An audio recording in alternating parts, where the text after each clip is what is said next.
Now, I'd like to welcome the Editor-in-Chief of CNBC Africa, Godfrey Mutizwa, who will be hosting the next panel discussion on the topic challenges of accessibility in the industry. Thank you so much for joining us, Godfrey. I'm going to begin with a confession.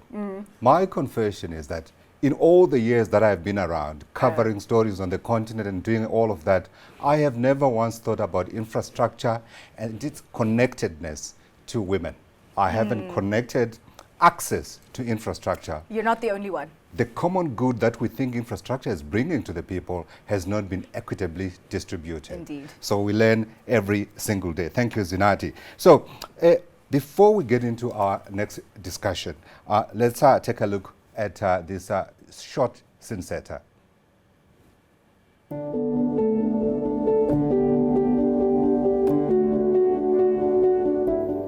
Major infrastructure failures quickly and radically reduce the quality of life and productivity of communities. On the other hand, welfare is enhanced by improved infrastructure services, which in turn fosters economic growth. One of the major challenges of economic development is to provide infrastructure services to meet the demands of businesses, households, and other users. Over the past few decades, infrastructure has improved and become more available in developing countries. In many cases, however, the full benefits of past investments are not being realized, resulting in a serious waste of resources and lost economic opportunities. It is often assumed that women will automatically benefit from new infrastructure projects in the same way as men do, but women have distinctly different needs and social roles. For example, urban design plays a major role in people's lives, but the risks of uncontrolled urbanization, urban sprawl and slums are often greater for women as they are more likely to be targets of assaults and harassment. Improved urban infrastructure with a gender perspective would demand public lighting, safe public spaces, and safe public transport to help mitigate safety-related risks that women have to face in their everyday life.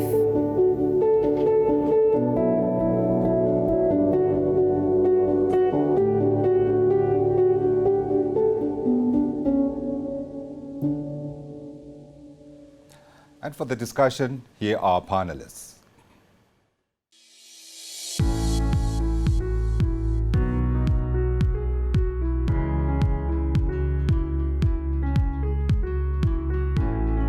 Dr. Wanda Chanet, Director at Turner & Townsend. Ayumi Uwasa, Deputy Director of the OECD Development Center.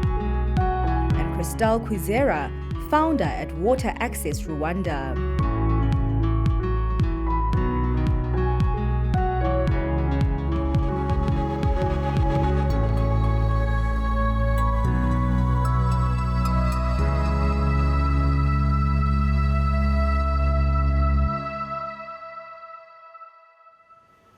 For those who are long in the tooth, you will remember Chairman Mao once famously said, "Women hold up half the sky."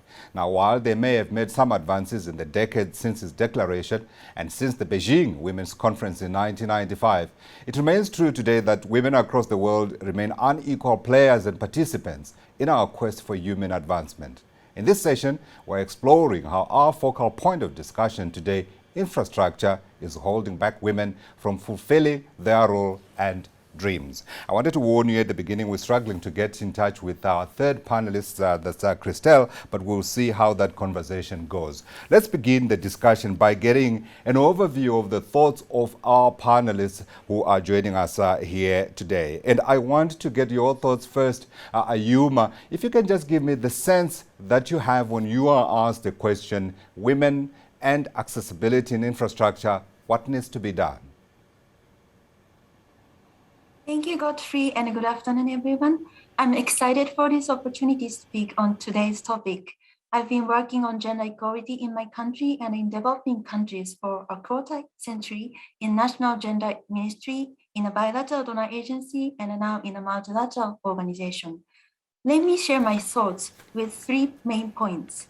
First is that infrastructure has long lifespans. This means that gender inequalities can be locked into infrastructure for like 50 years and longer. Infrastructure choices we make now can either help or hinder our efforts on gender equality in coming decades. And I'm sure we agree that we don't want to impose gender inequality to our children and grandchildren. On the positive side, gender-responsive infrastructure can provide women with long-lasting positive impacts. Many success cases on the ground show that well-designed gender-responsive infrastructure can be an accelerator for transformative change in many aspects and beyond generations. Second point is that importance of understanding the root causes of gender-blind infrastructures in order to come up with effective policy options. We need to pay attention to the discriminatory laws, social norms, and practices in the site, since they serve as the root causes of infrastructure gender challenges there. For example, we all know that infrastructure gaps such as water, electricity, and internet access affects women more negatively than men. And we know that female engineers and designers are underrepresented in infrastructure development. These are related to discriminatory social norms such as unbalanced burden of domestic chores like fetching water and firewood, and underrepresentation of women in the field of STEM. My Center's Social Institutions and Gender Index, SIGI, can provide unique insights on those root causes, since SIGI assesses discrimination in 180 countries and serves as one of the official data sources for monitoring SDG 511. The third and last point is urgency. The pandemic has highlighted the importance to addressing gender gap in infrastructure, in particular in the context of recovery and building resilience. Now, as African continent free trade area accelerates infrastructure development in the continent, it is critical for policymakers and stakeholders to work now on ensuring existing and future infrastructures to be gender responsible to boost women's well-being, capacity, and empowerment. I stop here and look forward to the discussion. Ayuma, thank you for those thoughts. And without revealing your age, I must tell you, I went through your short bio, and what I saw was a woman who has worked with women's issues for almost all your working life. So we thank your presence here today. Let's move on and talk to Wanda about your thoughts. Dare I say, welcome home, Wanda. Really, it's the same question that I'm putting to you that I put to Ayuma. Your opening thoughts in respect to the role of infrastructure in advancing our economies and how we make women a central and equal partner. Okay, thank you very much, and thanks for the opportunity to address women and other people, other stakeholders on this very important topic.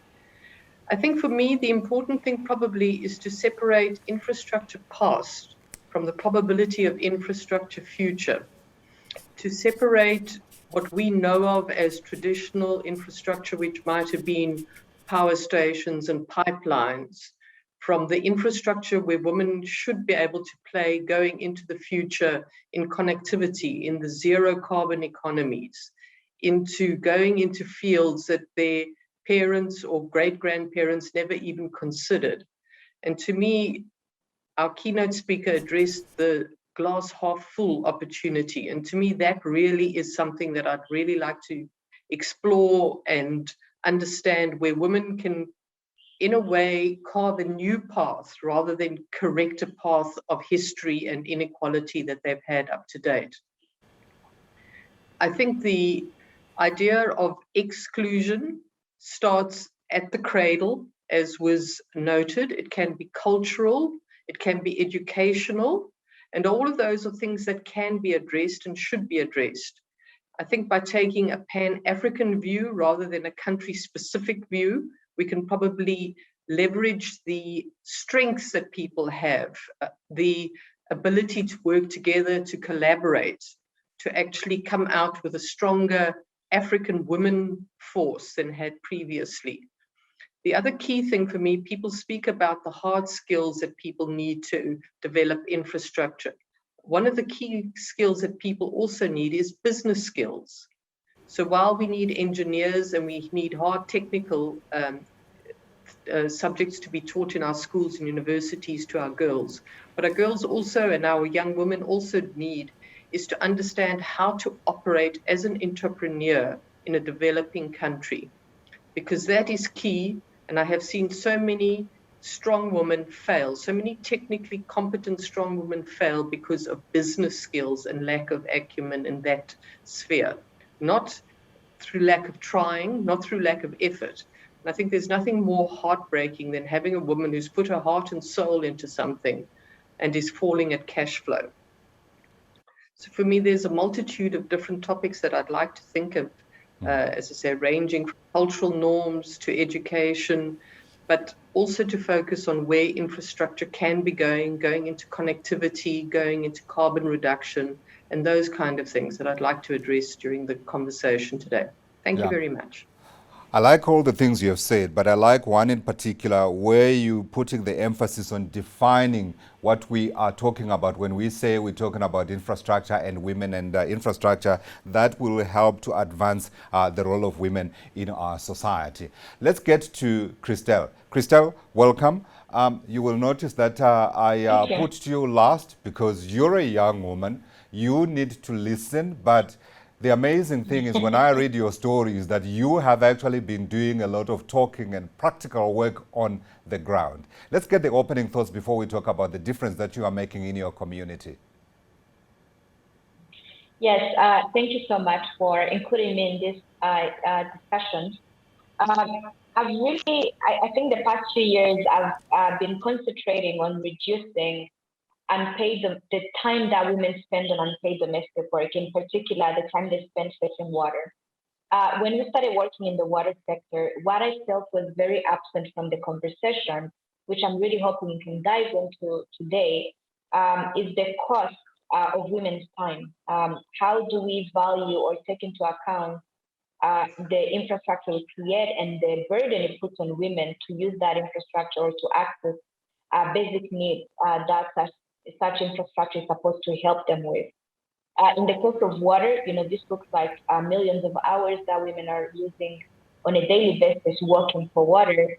Yet when you see the way water infrastructure is still being created in rural areas, it's more creation of public points than providing piped water right into homes, which we have the technology and the ability to be able to do.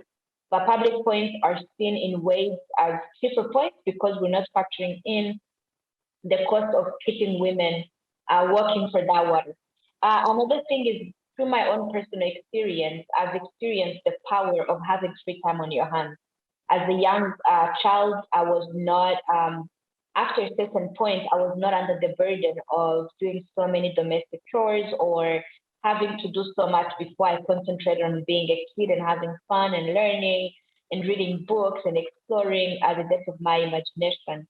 So often, all of the burden that infrastructure or lack of adequate infrastructure, especially the infrastructure that helps us get basic needs such as water, electricity, food, all kinds of basic needs, we often fail to factor in the missed opportunities that lack of access to those infrastructure in a convenient way may create on the future of African kids, in particular, women and young girls who are going to grow up having a burden of, spending time doing house chores in ways that they shouldn't really.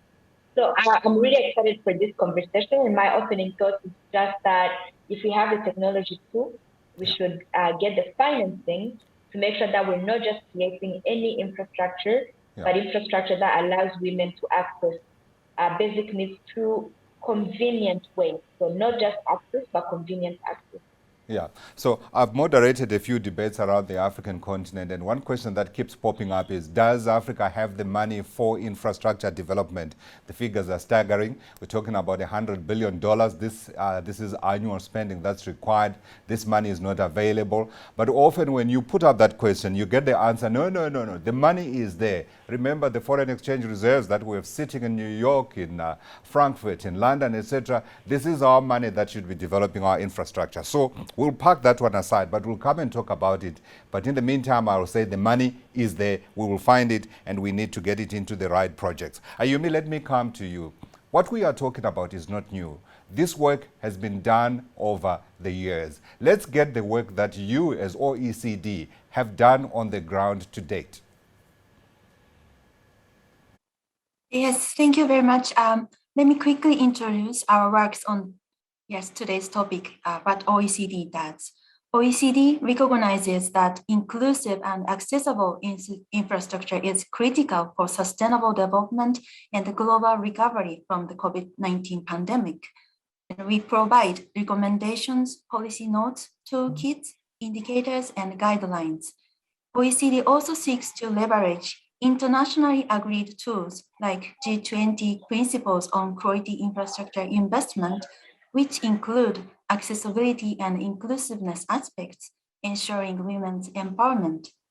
My center, OECD Development Center, specializes in development and provides peer learning platform and policy dialogue platform, leveraging its unique membership. Among 55 member countries, half are developed countries and another half are developing economies, including 11 from Africa, including South Africa. We also engage regional and international actors. On infrastructure, for example, we work closely with African Union Development Agency, AYUDA-NEPAD, and African Center for Economic Transformation, ACET, and we published a joint report last year to accelerate and scale up quality infrastructure development in Africa. The OECD also ensures that development cooperation project and finance to be gender responsive by OECD recommendations on gender equality. Yes, these are the summary. Yeah, so you're active in 11 African countries, and I think if I remember correctly from my reading, I think you're active in Rwanda as well. I wanted to know, in respect to the work that you have done, what's the difference that you have made in the communities where you have operated?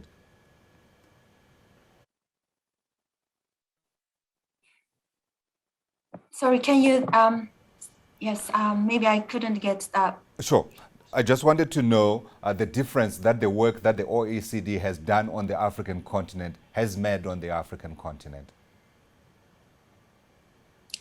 Yes, we have been working closely with African-led initiatives, like African project in infrastructure development in African continent. And we work closely with African Union's initiatives. And our center have a role to disseminate these African-led efforts to other part of the world.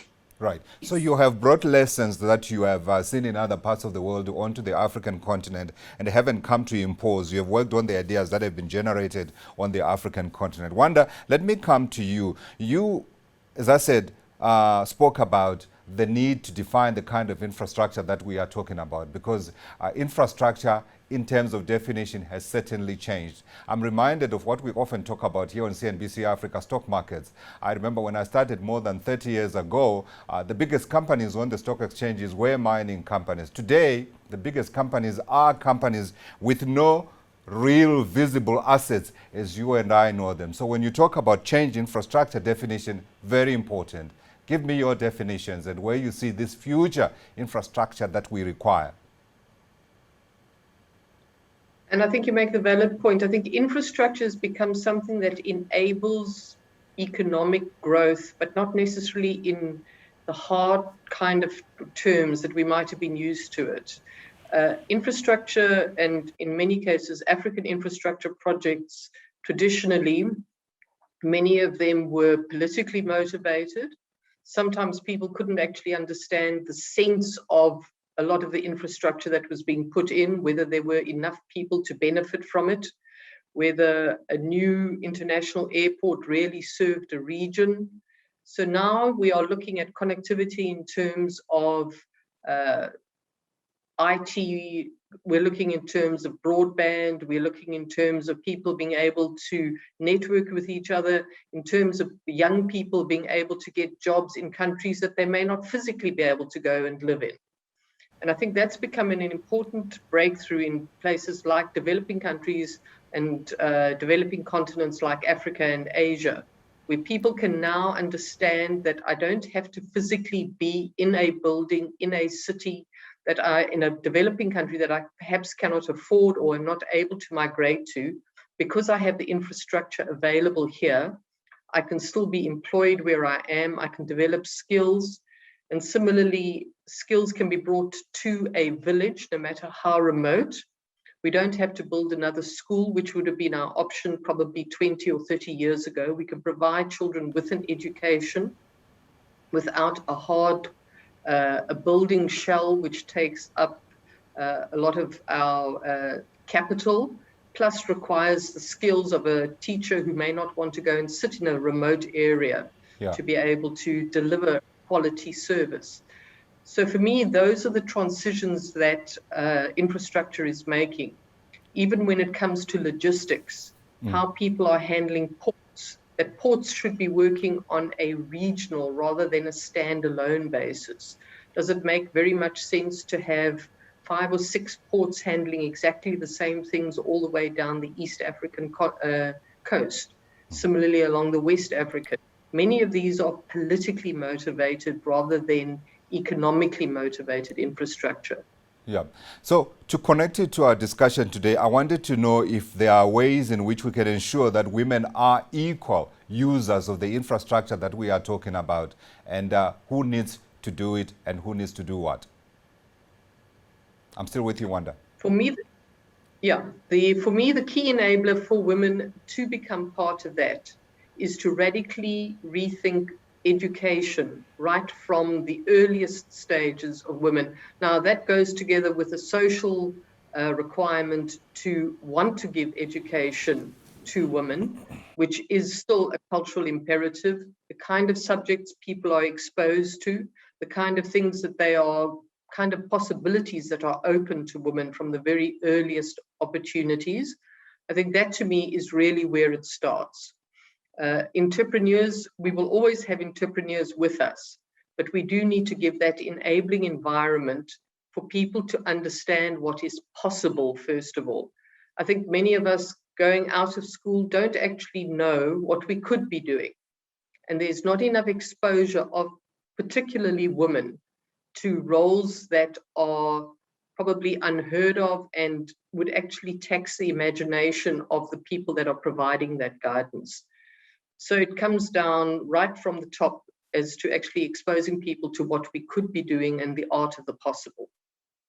I'm going to come back and ask all of you how we ensure that the infrastructure that is being developed is one that women feel they are equal owners in terms of creation and also in terms of the uses that infrastructure is being brought on for. Christelle, I want to come to you. So Wanda touched something that I am very reluctant to discuss.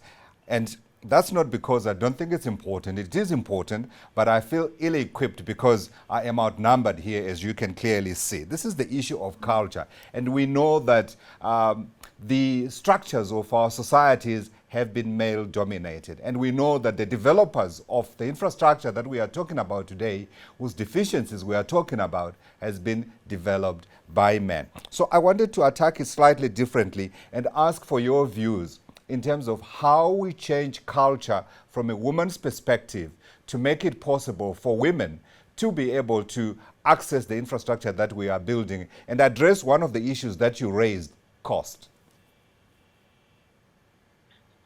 Yeah, that's a big question. I think for me, it comes down to equality and equality now. As a young woman, this means so much to me. I don't have time to wait for the culture to kind of shift, or because then we can even get into debates of like, what is our culture? Because especially in the African context, our culture has evolved so much in the last 200, 300 years that it's hard to really pinpoint to what is culture. But I think within what women want and the increased participation of women in the economy and in the workforce, in politics and everywhere, you just can't continue ignoring women. And there is something that's very, I would say, almost systematic in how women are kept out of the decision making rooms or tables. And here, as a woman who tends to find myself in meetings or at different government initiatives or business sector initiatives, I almost always find myself alone or with another woman in a room with more than 10 or 20 men. And this is an experience that has been with me since I was in college and then as a young business owner and so on. So we do need to stop. We need to create more spots for women, and this starts with accountability. We need to look at all our data and look at it from a disaggregated point of view. If we say these many young people have been empowered to do a certain thing, how many of them were women, how many of them were men? When we look at data of, for example, the accessibility of an infrastructure, are we then adopting a gender lens and looking, were women more likely to respond a certain way than men who were questioned in the interview? But for me, another part that's very critical in my work within this whole conversation is really making sure women are given the space and the seat at the decision-making table. And it's not something that will naturally happen. As I like to say, whenever we work, especially in rural areas, you find that, for example, cooking is a woman's job until you give it a title and it's a chef, and then you find all the restaurant chefs are men. So this suddenly a woman's job becomes a man's job just because it's being compensated and so on. So these are the biases within our society that we need to question, because at the end of the day, they do achieve one thing, and it's to keep resources out of the hands of women. And this is seen, for example, in the supply chain of big companies and big organizations where, yes, they're investing in women from a programmatic point of view, but all of their supply chain, almost 100%, is coming from men-owned companies. So there is kind of an urgent need to bring a more focused view where we see data and look at it with the gender perspective, because we are coming from a world where women have been disenfranchised, kept out of the decision-making table, and been kept out of having access to resources.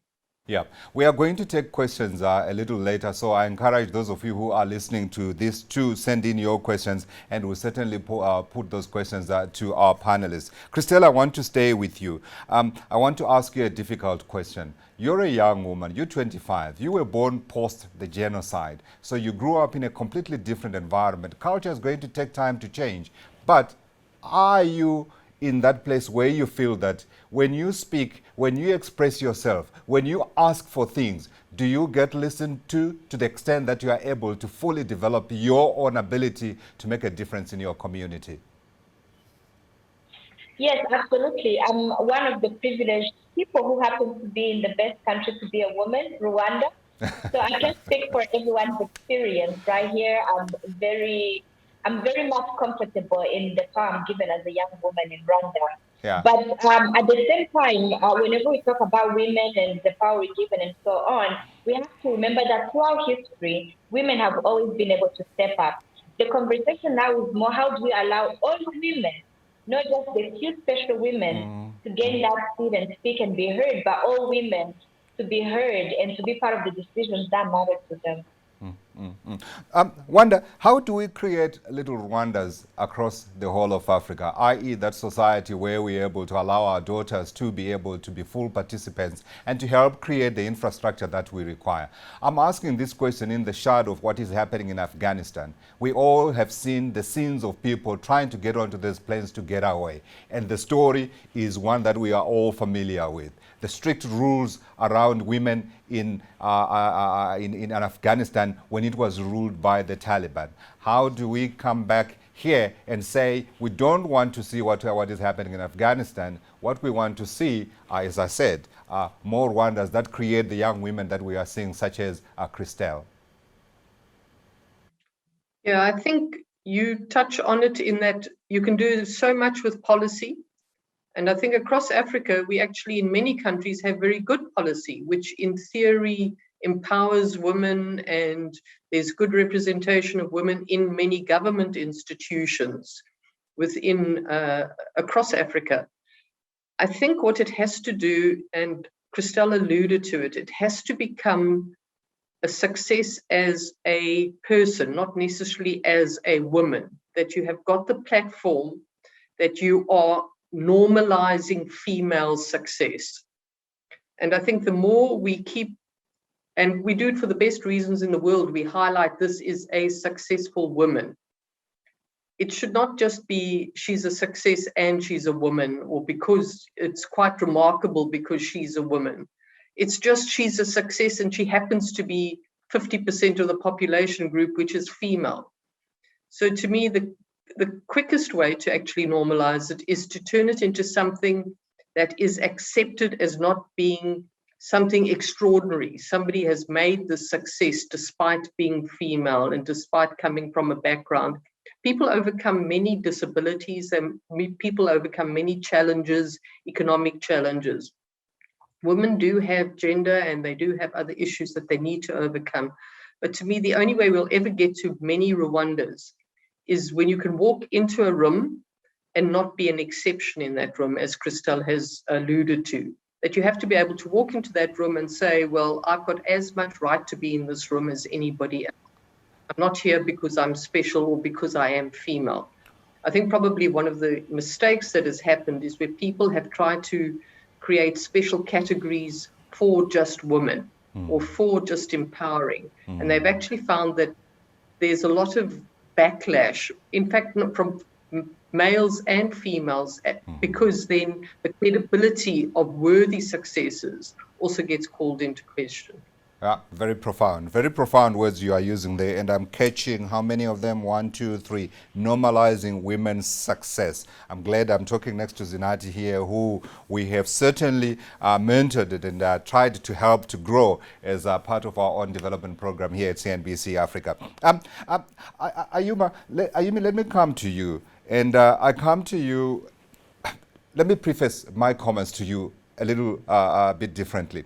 So, when we started a program for the month of August of honoring women here on CNBC Africa, the ladies that I work with said, Godfrey, we don't want to bring these ladies and say to them, show us how powerful you are. Talk to us about the success that you have had as a way of demonstrating that you are making a difference in your community. Rather, can we talk about the issues that you deal with on a daily basis, either as a CEO or an executive director or an engineer such as Christelle? And I thought that was very powerful indeed. And I hear you when you are talking about normalizing women's success. Let's go to Ayumi. So Ayumi, I want you to draw from your experiences in the work that you do helping other communities in different parts of the world. And I want you to talk a little bit about the difference that infrastructure that is positively geared towards women makes a difference, i.e., what is the cost of not helping women achieve their full potential? Yes, thank you. We hear a lot about cost of gender inequality, including huge loss to the global economy. Gender-blind infrastructures increase these costs for sure. But the biggest cost or negative impact is that we impose gender inequality that is locked into gender-blind infrastructures to next generations. And here, I'd like to turn to positive side of infrastructure, some success cases, to have better image on what gender-responsive infrastructures can bring to the society. Let me share some examples I was involved on the ground. Many studies, start from many studies in developing countries show that gender-responsive infrastructure can generate positive labor market impacts on women. The research in Pakistan shows that more women apply for jobs in the areas where women exclusive cards are provided compared to other areas. So this is a good example of infrastructure well adapting to the gender social norms practiced in the site, that root causes of the gap or challenges. Another example is India's Delhi Metro, one of the largest mass transit systems in the world. Japan has supported its development since 1990s, incorporating the gender perspective from early stage. According to the beneficiary survey, users' voices show that Delhi Metro improved public security and enabled women to go out, women, including young women, to go out frequently alone throughout the day, even after that. And parents now allow daughters to get better job and higher education, even far from home, because parents now understand that their daughters have access to safe means of transportation. This has increased women's opportunities with long-lasting positive impact. One last example, Delhi Metro also actively involves women in its operation, and now there are many female conductors. This added an important role model for younger generation in a society where female conductors had been rare due to social norms and gender stereotypes. I recall my colleague had a conversation between mother and daughter at the metro platform. Says, look at the female conductor. You can become conductor in the future if you wish. I love this conversation because this illustrates that gender responsive infrastructure can change social norms and gender stereotypes, and it becomes an accelerator for transformative change in many aspects and beyond generations.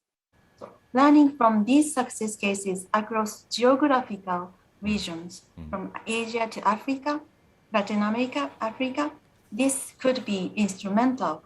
And I believe multilateral organizations like my center can play a role in providing a peer learning platform for that purpose. 100%, 100%. Ayumi, thank you for those thoughts and that intervention. If you're joining us now, we are talking about the challenges of accessibility in infrastructure, and we are talking about ways in which we can ensure that women become equal participants. As I said, we are taking in questions as well from you, so do send them in. We have one here. This is Princess Lorna, daughter of His Majesty King Bungane III. Here's the question. I feel honored to be here. How do we assist women in the traditional leadership as they are clueless on what women can do out there?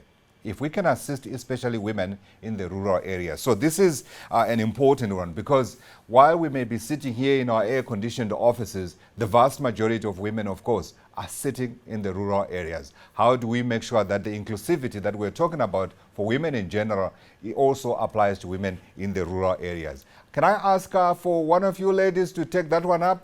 I think Christelle should be able to answer that. Wanda should be able to answer that too. Yeah, let me go ahead.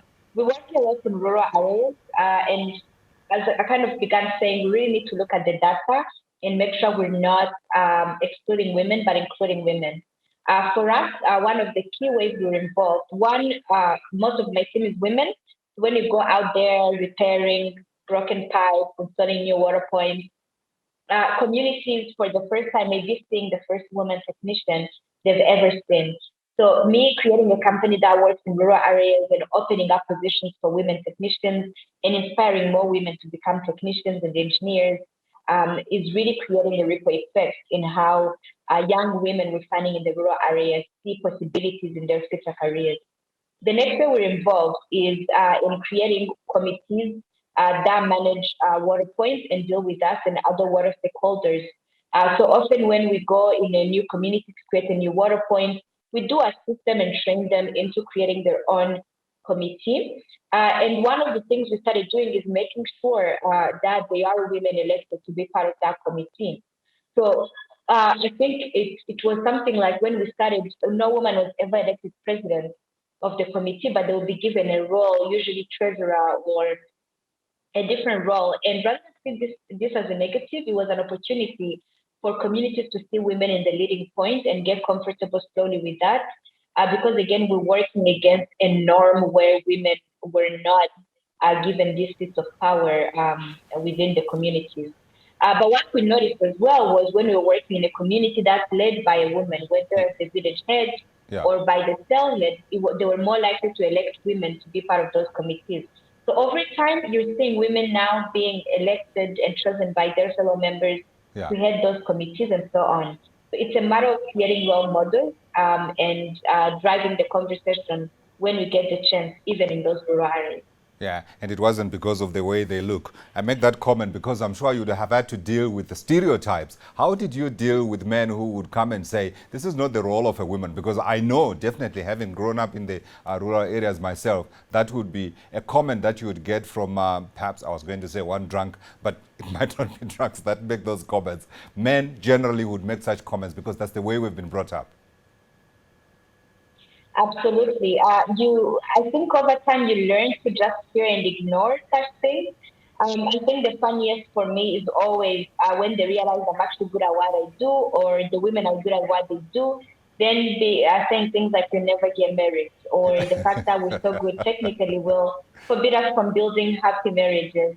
Yeah. So unfortunately, I've seen this detract many women from choosing STEM fields. And hopefully through role models, again, women doing this and being successful both in their careers and in building families and being good members of their societies, we're going to dispel these myths because they are myths, they're not true. Absolutely. Thanks very much for those comments. Wanda, you want to add? Yeah, building on what Christelle was saying, we found what worked very well in rural areas was to take success stories that we had within, for instance, our organization, young graduates, and we sponsored awareness days at schools, at high schools. So in other words, for your grade 11s and 12s. And it would come under a very social gaze, and we would bring in coordinators from a whole lot of universities and technical institutions to actually create far more awareness for people for what they could be doing than what they might have been exposed to in the first place. But the most powerful thing was those young graduate women going back into the deep rural areas where they had come from, where in many cases they were the first graduate coming out of that family.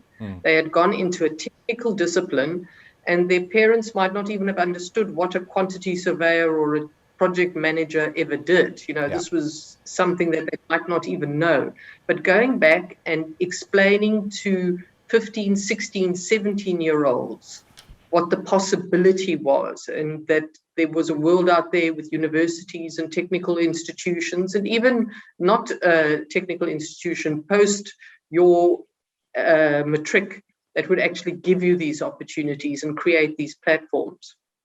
And I think that's a very important message to take across into a rural area, particularly a deeply rural area, where there's often a very hopeless narrative that comes out of life after school, or very limited vision of what comes out as life after school. Yeah. And to your point earlier, it's normalizing these things and making sure that they become every day. Let's take in some more questions. We've got one here from Vivek Mittal. What should business leaders do to promote diversity and gender equality? Are current funding and policy initiatives enough? Who wants to take that one? I'm happy to address that one. Please do. It's something we've wrestled with across the world. Okay, we're a global business. And while it might be an issue in developing countries, it's an issue in every country. And I think the first thing is to recognize diversity. While women are part of a diverse, diversity has to embrace all sorts of diversity, whether it's physical diversity, whether it's preferences, whether it is gender, whether it is race or nation. So there is a requirement for a policy. It has to be extremely inclusive, not exclusive. And you have to walk the talk. You have to continuously have awareness programs for people. It's not something that gets done as a once-off, nice-to-have gesture. It's something that you have to live as a culture. You have to keep enforcing with people. You have to keep emphasizing. It's the only way it becomes a norm. Yeah, the culture part is the hardest part. I've been taking notes, and I'll tell you what I'm going to take away from all of this, but we have to tackle it, and we have to begin to make it normal. I'm taking in more questions. This one comes from Marcel Abrams. I've always been impressed with Rwanda, mandating that women are included in their policy deliberations and ensuring, I think that tailed off a little bit. Maybe she wanted to add another thought there. But the last point is that she says, thank you and well done. Christelle, you need to respond to that one. I've always been impressed as well because, of course, Rwanda is the only African country which has a majority women members of parliament, right? Yes. The thing is, the quotas work. I think one of the reservations I've heard about quotas is you can put undeserving people in seats that maybe they don't deserve. But I want people to think that, to remember that we are facing a problem of exclusion. So it's not that they are not capable women out there, but that they are excluded from roles as a baseline. As a baseline, women are excluded. So to fix that, you need to include them, and policy helps a lot. So I remember first when the quota was set for parliament, it was almost like women were being encouraged, pushed, run for parliament. But now we should see when elections happen, women are really competing and trying to get themselves elected, and you require that first push. So rather than making a chicken and egg situation, what policy can do is say, we're going to include women, and we're not going to wait for women to fight for their seat. We're not just going to remove the barriers. We're actually going to push for these results to happen. And that's where policy really shines, and quotas work. Whether it's quotas that include women or young people, if you leave it to nature, just remove barriers, it's not going to work, because there is more bias that has developed within the culture, within people, over the time that women and young people were being excluded. So it takes more work to go over that culture. So creating role models sometimes feels like a forced action. To get the first women parliamentarians, to get the first women to do this, get them as a mass movement, it feels like a first action, but that's where policy can really help achieve results, not just in removing barriers, but in making good outcomes happen. Yeah, I'm taking that point that you're making quotas work. I'm going to try and see if we can get more comments from our panelists as well. Ayume, I wanted to know if this is something that you've encountered in the work that you have been doing as part of your OECD work, or perhaps in your previous work in Japan. Yes, I've experienced in some cases that quotas for women works very well in some cultural in a cultural context where the social norms and social norms are so adverse to women. Sometimes we need to take such actions as affirmative action for women, and including quota for women. Even in some technical cooperation projects in the village where the gender norms are so strict. So we need to make it compulsory to include female participants 50% into the project we provide in that area. So without these quotas for women, sometimes we cannot reach out to the women which we would like to support. Yeah, so Wanda, absolutely. Yes. Wanda, would you agree with that? I think it's extremely important. I also like what they're saying about it not being a specific cultural issue. In fact, to me, what women should be doing is looking to other countries, looking what is possible and what has been done. I think it's often very easy to get blinded by what is happening in your own environment right around you. But by taking the lessons that other women in Africa or other developing countries or across the world are doing, and where they are leading, I think can be very inspirational and can actually keep people going through really tough times. It goes actually to the last question I wanted to put to you, all of you as our panel today, as to how we make sure that women become the agents of change. And I think this is an issue that Ayumi addressed at the beginning, agency. How do we give them the practical tools that enable them to be participants? And we've touched on some of them here. We're talking about changing policy. We're talking about education. We're talking about tackling culture. But in the here and now, how do we begin to give girls who are coming up practical tools in a society that they are already part of, ways in which that they are the change agents themselves? I'm going to begin with you, Christelle, because you have practical work on the ground, and then we move through to the other panelists. Yes. Sorry, I might have missed some of the intro, but some of your questions. But I think in order to empower women, really it works from removing barriers, giving them the role models, and making sure that we're creating Uh-huh. access for women to be in the. Sorry, did I I'm get your question agreeing with wrong? you. I'm getting the point. Role models. I'm taking notes. Remember, I'm learning. I'm a father. All right. So role models, access, and definitely get more resources through our hands. Include us in your supply chain, include us in your roles, in your jobs, everywhere that decisions are made, everywhere money passes, women should be there. And I think for me, that's how I would really summarize it. But in removing barriers, because this is an issue very close to my heart, is to create the infrastructure that creates convenience.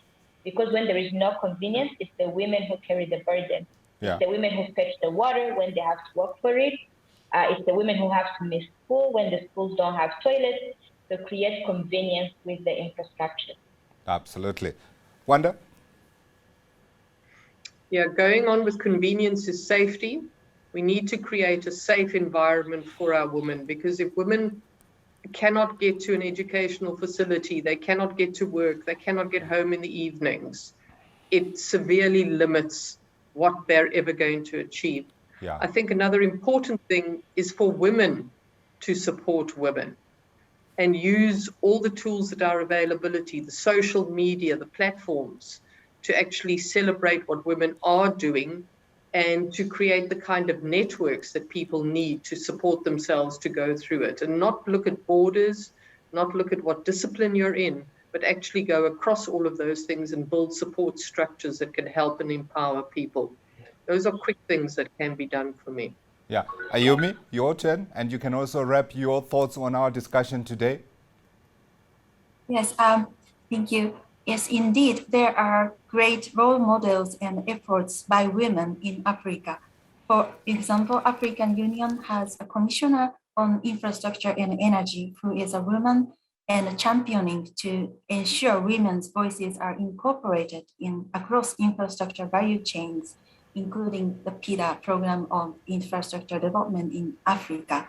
And important change agents of women like African Network for Women in Infrastructure, ANWI, developed gender-responsive infrastructure development guidelines grid to be used across the continent. And international and multilateral organizations like us can work with and support these efforts, including through innovative finances and through like multilateral efforts like my centers, disseminating these African role model activities by providing peer learning and policy dialogue platforms on an equal footing. Yes. Thank you so Ayumi, much. thank you so much. Ayumi, thank you. Wanda, thank you. Christelle, thank you for joining and educating an old guy who's got daughters, who is trying to support, but certainly giving him practical examples of ways in which he can help them be empowered immediately. And I dare say there are millions more men like myself who would also benefit from this education. Thank you very much for participating in our discussion today. Sinati, I don't know what you took. I took copious notes, and I wanted to tell you what I took. Okay. So I wanted to say to you, I took policy action is one key ingredient where we can make a difference.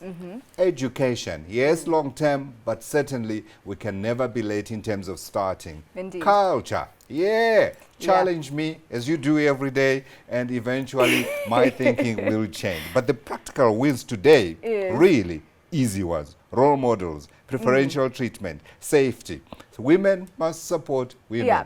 PhD, we don't want that one. And I think you're actually the perfect person to take this panel, because I mean, we do need to change cultural norms. And I even like the fact that they said we need to normalize the success of women. And I'm glad that you are here as well, because I think in the station we do know that you are the kind of editor-in-chief that has normalized the success of women. So thank you very much. Thank you.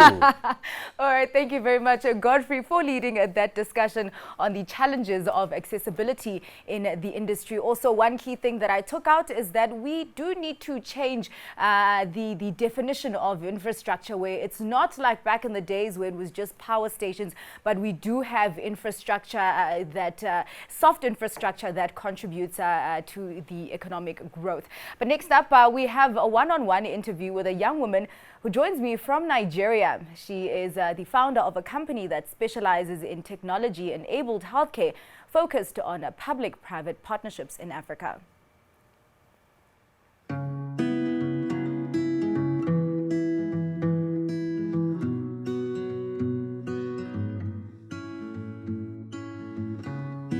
Dr. Ola Brown, the founder of Flying Doctors Healthcare Investment Company.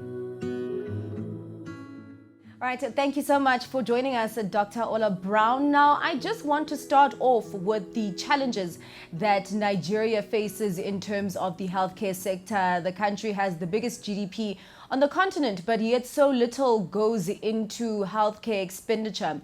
Why has Nigeria's healthcare sector been so poor, and what challenges do we need to sort out in order to turn that around?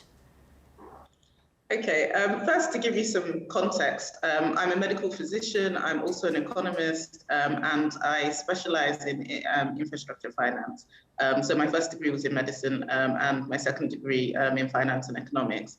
So I will be moving in and out and weaving in and out between sort of three disciplines as I sort of go forward with this interview. So in terms of healthcare infrastructure, I don't think it's just a Nigerian problem. I actually think it's an African problem. Africa has overwhelmingly the worst healthcare outcomes in the world. So in terms of like the number of children that die in a year, or the proportion of children that die in a year, in terms of the HIV/AIDS burden, in terms of the number of mothers that die in the process of pregnancy and childbirth, across Africa, we have the worst outcomes. So I'm talking about worse than Iraq, worse than Syria, worse than Afghanistan, in many places in Africa. And that's all due, these millions of people that die, preventable deaths every year, is all due to underinvestment in healthcare infrastructure. And I think it was possible to ignore the importance of investing in healthcare infrastructure prior to the COVID-19 epidemic, or pandemic now. But I think that the pandemic, one thing that the pandemic has done for African leaders is bring healthcare into sharp focus, especially in the lockdowns, where a lot of sorts of politicians that perhaps would normally get their healthcare in Europe or America or Asia couldn't fly out. And we saw instances of politicians across Africa saying, you know, I didn't know that the hospitals were this bad, you know, and we desperately need to do something about it. So I think that, you know, the COVID-19 pandemic has really brought this issue of Africa having the worst healthcare in the world, of any continent in the world, into sharp focus, and has highlighted the $66 billion gap in healthcare infrastructure on the continent. So would you say that because of the problems that COVID-19 has accelerated, I mean, you talk about politicians now having nowhere to go for their healthcare needs, but in Africa. So are you saying that the political will now has been accelerated because of those challenges that the wealthy and the affluent have been exposed to?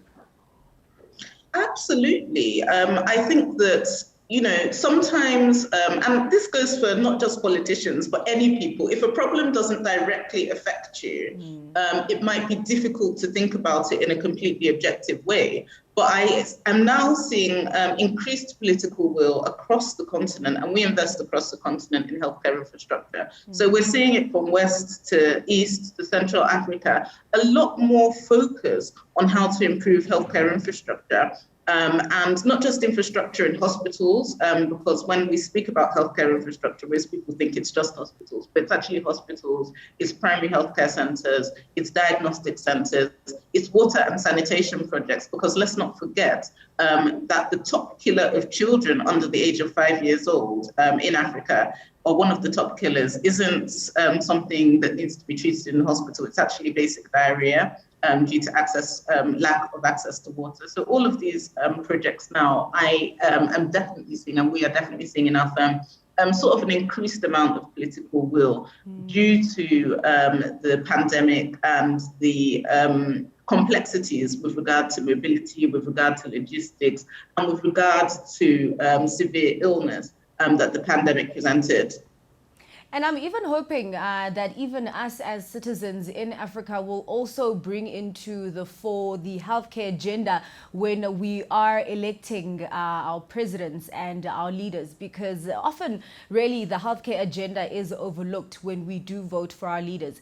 So I just want to go into then the investment, boosting investment in the infrastructure, healthcare infrastructure space. What kind of tools do we need to use to boost investment in that space? So there's two sides, and I'll speak about it in sort of what we need to boost investment in healthcare. I'll speak about it from the side of governments and public sector, and I'll also speak about it from the side of the private sector and what the private sector needs to do. But before I go into that, I'd just like to pick up on your earlier point about the political space and the role of citizens. Where there is good healthcare, you see that healthcare is normally high on the agenda for citizens as well. So in America, one of the top 2 issues that Americans vote on is healthcare. And you can see that American citizens get very, very it really sort of is a divisive political issue. And we probably know more as Africans about Obamacare and Trump care and Medicare and Medicaid than we even know about our own healthcare systems, because Americans are very, very vocal about healthcare. And in the UK as well, the NHS is sort of an untouchable political force. I mean, it's I grew up in Britain, and part of being British is, loving the NHS and supporting the NHS. And it is a big sort of political, it would be impossible probably for a politician in Britain to survive if they made cuts to the NHS or introduced policies that reduced NHS access. So now what can we do in Africa to increase the amount of investment in healthcare? So from the private sector side, which is where I play, running a healthcare investment firm that offers growth capital for private sector firms, as well as infrastructure finance. I think that from the growth capital perspective, I think one of the major factors that sort of affects private investment in healthcare, that's sort of venture capital and private equity type investments, is around access to capital. So around people being able to fundraise for their institutional funding, for relatively new asset classes like PE and VC in Africa. But on the infrastructure side, I think that one of the biggest barriers for private sector sort of players in the infrastructure space is actually skills and know-how. I think that corporate finance is relatively well known on the continent. So people do a lot of corporate finance type deal structures. Project finance, however, is a lot more complex. Project finance it also involves complex contracts. It involves a lot of specialist knowledge. And I think that, there is a skills gap in Africa in terms of the skills needed to put together PPPs and project finance structures. There's also the issue of access to capital. These tend to be big deals. And in terms of the sponsors or the type of sponsors that institutional investors want to see at the head of these deals, sometimes that's lacking as well. But on the public sector side, I think that, people always talk about bankable projects. And to make healthcare bankable in Africa, where most people can't pay, the government needs to be involved. And I think the government needs to make it a policy objective to support healthcare projects by offering the right kind of contracts, the right kind of assurances, the right kind of guarantees to make these projects bankable. And we've not, prior to COVID-19 at least, we didn't see that kind of intentionality from many African governments for a whole host of reasons, including the fact that they a lot of them didn't know that healthcare was this bad. Healthcare infrastructure was as poor as it is until they actually were in a position or in positions where they had to use the hospitals themselves or use the healthcare facilities themselves, and then sort of got that consciousness that this is an area that needs huge improvements. Like I said, it's a $66 billion gap. And then also, I think the politicians were more focused on hard infrastructure. So the typical African politician, I don't know how it is in South Africa, but definitely in Nigeria, from a public sector perspective, they want to show things that they've done that look solid: airports, roads, bridges, and healthcare, power stations, right? And healthcare infrastructure was kind of neglected in favor of things that they thought could bring about economic growth, like airports. The link between building a new airport and bringing economic growth is very clear. It's very well researched that if you improve road infrastructure, then it enhances trade, and that brings about economic growth. However, I think that we neglected to sort of, and maybe this is the fault of the medical community, maybe this is the fault of infrastructure, investment professionals that focus on healthcare like myself, but we haven't really advocated and communicated the link between healthcare and economic growth. There's actually data that shows that investment in healthcare and wellness on the continent can create 16 million jobs. Wow. And a recent paper from the IMF shows how investments in healthcare and sanitation in emerging and poorer countries actually have a huge jobs multiplier and a huge effect on the economy. And perhaps we had not communicated that. And also in the public sector didn't have that depth of understanding to see the link between investment in healthcare and jobs and growth.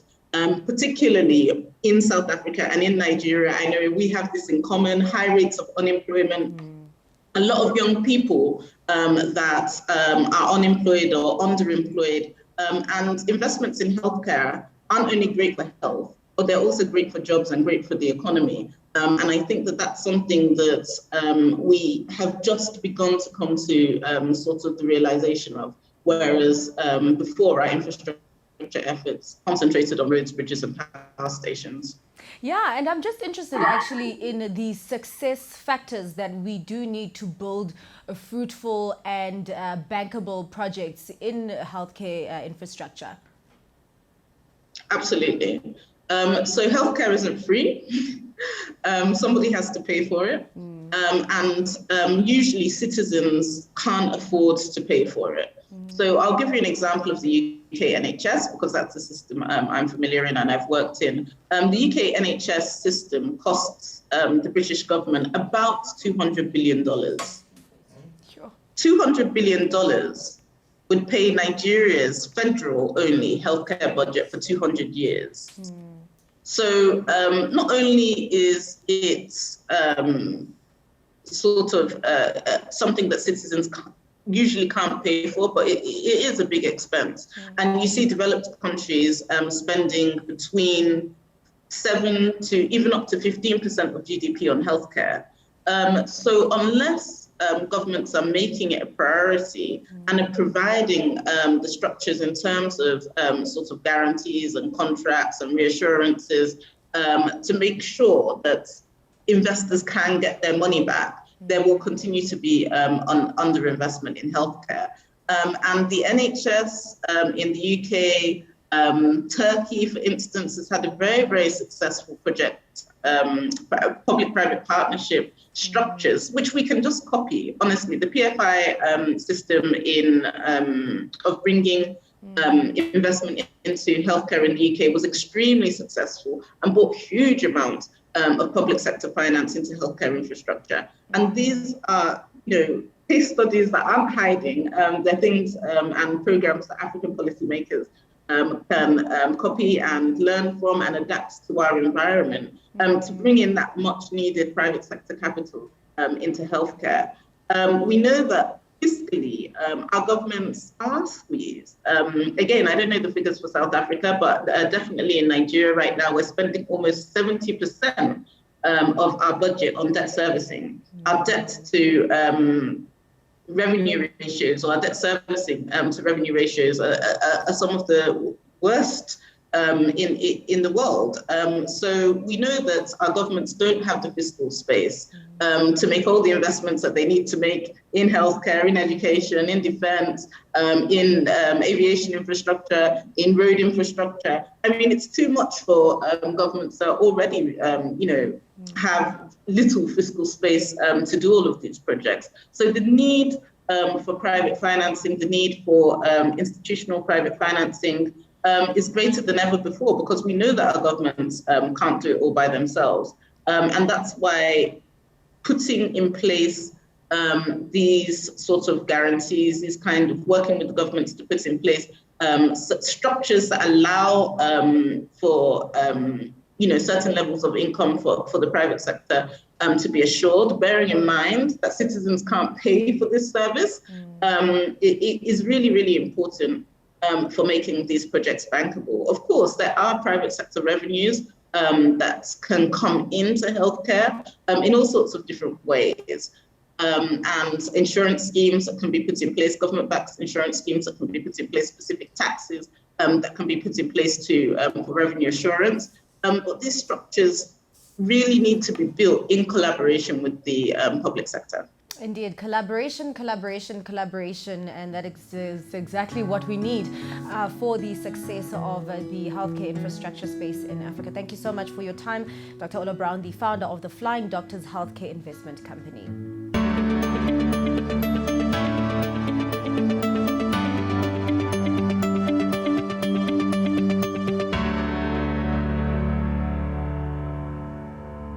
Let me welcome my colleague and fellow CNBC Africa anchor, Esther Awoniyi, who will lead our final panel discussion on the role of women in infrastructure. We have had a really insightful day, Esther, where we started off with gender mainstreaming, basically having a conversation about how women need to be involved in every process of infrastructure development. And then we had a discussion on addressing the challenges of accessibility in the infrastructure industry for women, and a very important topic that you are tackling today. Great to have you with us.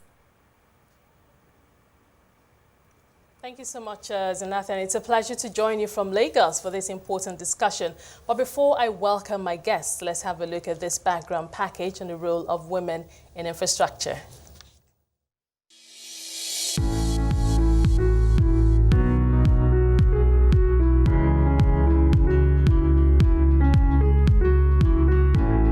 Sustainable infrastructure refers to the development of roads, buildings, technology, energy, water, public transport, efficient buildings, and other infrastructure in a manner which ensures a long-lasting impact. It facilitates economic, environmental, and social benefits for our communities and improves the environment as well as the distribution of funds. Sustainable infrastructure plays a key role in economic development, encourages job creation, and opens up access to goods and services, as well as other necessary resources. Women have historically been left out of traditional infrastructure fields. They hold only 17.5% of jobs in the EU's transport sector and represent only 20 to 25% of the workforce in the energy sector.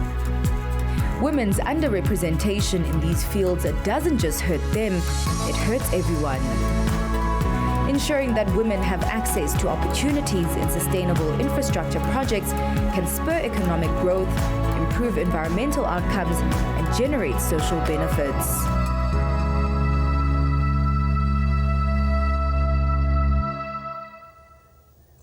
And now, let's meet the panel.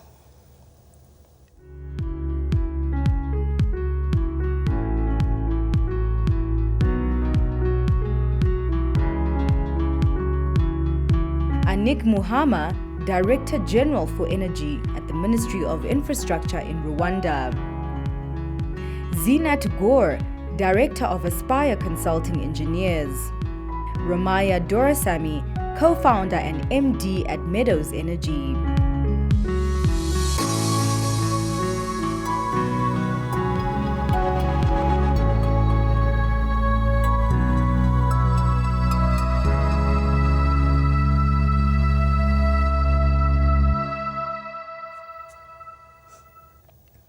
It's a pleasure to have you all with us today. Thank you so much to my panelists for making time out to be with us today. Today, we're making the case for women's participation in infrastructure development and, of course, also infrastructure careers, infrastructure sector careers. So my first question to you is, I know that you've probably been listening to my colleagues talking about gender mainstreaming and the importance of women's participation in infrastructure, but I'd like my first question to you to be, why does gender matter? How are the outcomes different when women participate in infrastructure? And do the downsides of an exclusion in women in infrastructure affect just women or everyone else? I'd like to start with Musa. Musa, I'd like you to just share your perspective. We're looking at the importance and the significance of women participating in infrastructure development.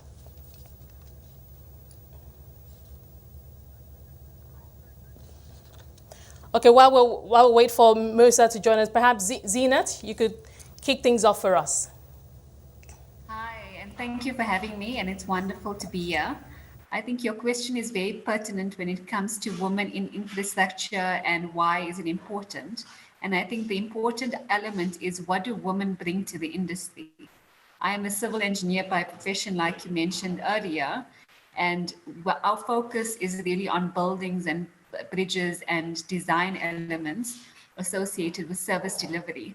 And I think the element that women bring to the business in our space is really about the care and the attention to detail, and ultimately the emotional attachment and the emotional outcome of the work that we do. So I think we're less focused, and maybe it's a bit of a generalization, but I think that from we're very focused on caring and caregivers, and we're very emotional in our outlook in life. So I think when we bring those elements to service delivery and service provision, it becomes a benefit to the people that we're doing the work for, as well as the end users.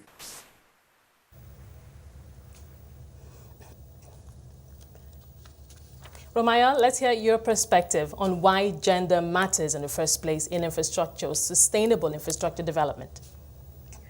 Thanks, Esther. I think being specifically in the energy space and more on the cleaner energy side, I think I concur with Zinat. I think as women, we bring a lot of emotional but care aspect to infrastructure itself. But I mean, from an energy perspective, I look at it from a safety perspective, because as women, we need to get to and from our homes to a workplace, and street lighting, etc., and how we get that energy to, call it, public spaces and private spaces is important for women. So I think there's a twofold of safety, the emotion that you bring to it, as well as the professional aspect of it, and empowering women to be more in, call it, the industry where it's very male dominated.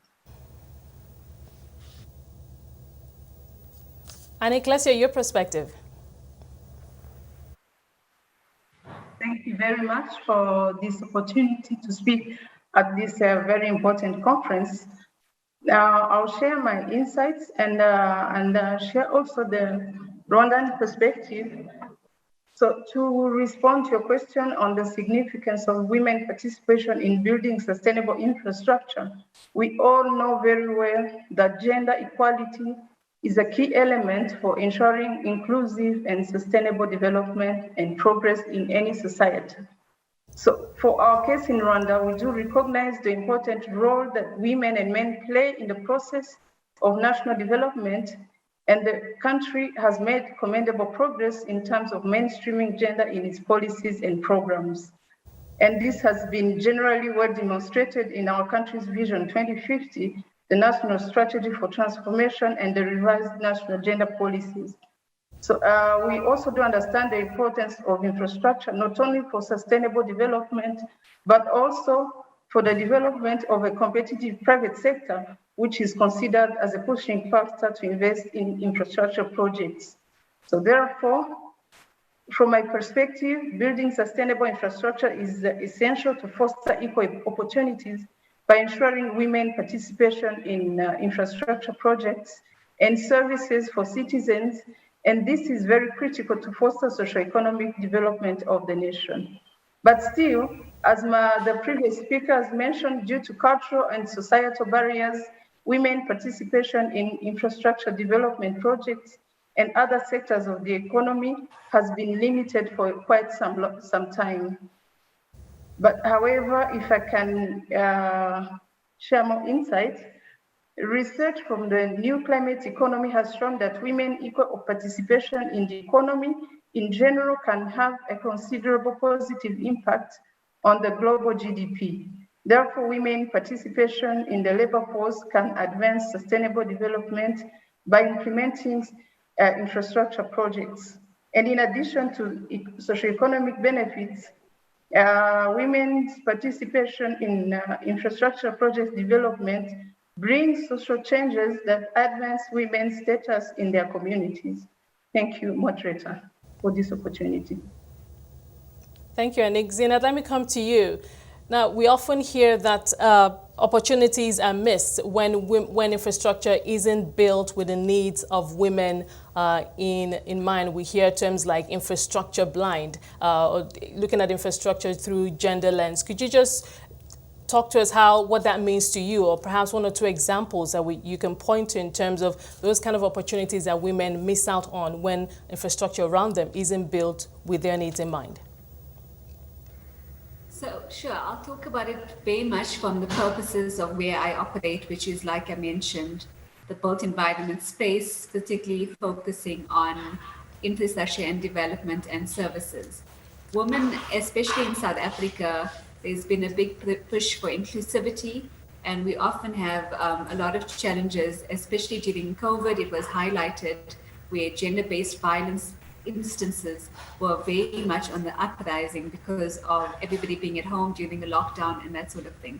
What you realize and what you learn from there is that gender-based violence is something that needs to be carefully considered in the way that we plan our routes, in the way that we plan transportation routes, in the way that we plan our public facilities.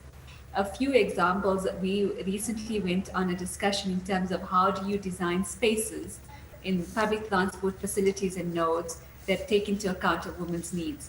So there's simple things that get overlooked. For example, a public toilet. We looked at how a public toilet is used for men and how a public toilet is used for women. What are women's needs? We need more space. We need facilities for childcare, changing of diapers. We need facilities for prams, for just a bit more room to move so that we can actually make sure that we have space for our children, because typically when a woman goes to work, they're taking their child with them to drop them at daycare. And it's about how do you integrate that.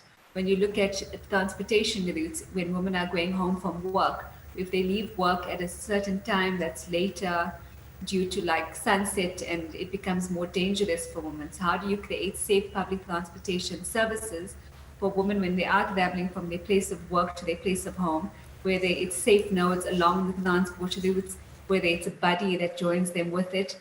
Recently, I heard about an app that's been created where a woman leaves work and they're on a platform, which is an app created by a woman, specifically targeting women not being alone. So what happens is a woman can actually ping on the app and they can say, okay, this is their route, and then they can be followed home. So those sorts of things within the transportation system is quite important. Also with regards to workspaces, there's been a big push now because people and women are coming to work. Sometimes they're still nursing. There's ability for a woman to have access to a nursing facility where they can either express breast milk for their children or they can have childcare. It's just about gender inclusivity. It doesn't mean that you do inclusivity only with regards to work opportunities. It's also how do you make the space comfortable for a woman that has children, that's a specific age, that has specific needs, to be incorporated into a society and a culture that promotes growth and promotes the child and the mother and all of the needs with regards to women to be accommodated. Zinat, you made some very interesting points there. We'll come back at some point to expand on those points. Rumaya, let me come to you. And as Managing Director of an energy firm, you're also navigating what is perhaps also a male-dominated industry. From your experience, what would you say are some of the most common barriers preventing women from meaningfully participating in the infrastructure sector, particularly at decision-making levels? Now, experts tell us that these barriers exist on both the demand and the supply side. I think, being an engineer as well, you grow up in a sector where you are the minority. So I think it probably goes back to when I started out my career. But in essence, in the energy space, and I think something that we could actually be very proud of what our government is doing right now in the renewable energy sector, where the inclusivity of women ownership as well as women participation in our renewable energy program, which we just had recently. We're seeing these barriers, or call it inclusivity, happening at those levels, where from a management control, from the perspective of owning shareholding in projects, so energy projects specifically, as well as being part of the procurement cycle. So there's a real call of thresholds where women participation has to happen, otherwise you're disqualified from these programs, which is great to see. I think this is going to start spurring on more inclusivity and more sort of entities being formed where women own these entities. But I think it starts even further from there, Esther. You need to start, motivating girls in schools to see that the opportunities in the energy sector, for example, these are the opportunities they can get involved in electrical engineering, industrial engineering, even civil engineering. I think there's lots of opportunities that, young girls need to be educated about and see that these are opportunities for everyone. And I think it also not just it's the women's part, it's also men, and men need to empower women as well as women empowering women. So I think it's a joint, call it, effort from both men and women to empower younger girls to see that the opportunities can come to them if they work hard, and these opportunities which government is also portraying, by women inclusivity in programs. Romaya, I'd like to stay with you. Now, it's been said, and I'm happy you mentioned the education side of things. It's been said that many job opportunities that will be generated through the low-carbon transition will require sound technical skills. Now, we know that the disparity between men and women in the STEM field, looking at the numbers, are not very encouraging. Where do we need to start to ensure that women are equipped with the right skills needed for those jobs? As you just mentioned, Esther, it starts at school, right? We need to encourage girls about sciences and getting more involved in that. I mean, even when I was in school, doing physics, etc., wasn't something that was pushed in an all-girls school, and I think it needs to really start at the basic levels of, motivating or driving this agenda at school levels. Because I think if you go to an all-boys schools, physics and biology is kind of the top levels, as well as mathematics. And I think we need to start pushing those agendas at the school levels so that girls can get those skill sets at that young age, and then see role models, I guess, who are older and have made it in the industry in different sectors amongst all of the, call it, male-dominated sectors of engineering. But I think when you're seeing it in the STEM areas, I think there's so many different levels. I mean, you've got your project financing, you've got the technical side of it, you've got the legal side of it, and the whole permitting aspect, which is the environmental side, which you could get involved in. So there's multiple layers of where women can get involved in, as well as procurement and construction and operations of these power plants across the life of them. Oh, fantastic. Now, I think at this point we can all agree, and there's also data to show that when governments embark on gender-responsive infrastructure, the outcomes are different, not just and of course, involving women in the entire life cycle of infrastructure development project also has positive outcomes, particularly for women. Now, Anik, at this point, how do we generate commitment and action from governmental institutions and the private sector that have an interest in gender-responsive infrastructure development? And also, I'd like you to share examples from Rwanda. Are there any examples you can point to in terms of what Rwanda is doing in terms of involving more women in infrastructure development, and also your ministry, if there's any if gender is taken into consideration when you launch projects? Yes, thank you very much. In order to ensure that governments, policymakers, and development partners commit to having more women in the infrastructure sector, an emphasis on systematic advocacy for the removal of restrictive practices from gaining gainful employment in the infrastructure projects, because some of these restrictive practices are still being observed across the supply chain of the infrastructure industry. So therefore, advocacy is very key in this area, and specific guidelines can also be put in place to address the concern and to monitor the implementation of gender mainstreaming strategies in terms of monitoring baseline data against targeted results or indicators. We also do implement the use of quotas, which is very important, which is a very important tool to increase and monitor women's employment ratio in infrastructure projects and other sectors. As regards to the Rwandan perspective on gender responsive infrastructure, it's indeed very well known that the infrastructure sector plays a key role as a driving force behind the national and socioeconomic development, and the sector has made commendable progress in mainstreaming gender in all the subsector policies as aligned to the revised national gender policy. And we have taken a step higher to develop an infrastructure gender mainstreaming strategy following the recommendation by the Ministry of Gender and Family Promotion. So there are national policies and guidelines that all public institutions should develop their own gender strategies to put into action national and international commitments such as the Sustainable Development Goals. The same call for ensuring that gender is mainstreamed in all sector plans and actions is highlighted in the Rwanda's National Strategy for Transformation. Therefore, the infrastructure gender mainstreaming strategy outlines how the sector should mainstream gender in its policies, plans, processes, projects, and programs. Some key strategic objectives that I can share here is that we put emphasis to improving institutional and human resource capacity for gender equality promotion in the infrastructure sector. The strategy also focuses on enhancing gender responsiveness in the delivery of infrastructure projects and services. This is actually done to improve access to sustainable and inclusive job opportunities in different infrastructure projects and investments and services, thereby providing equal opportunities to both men and women in all the infrastructure projects across the supply chain. Thank you.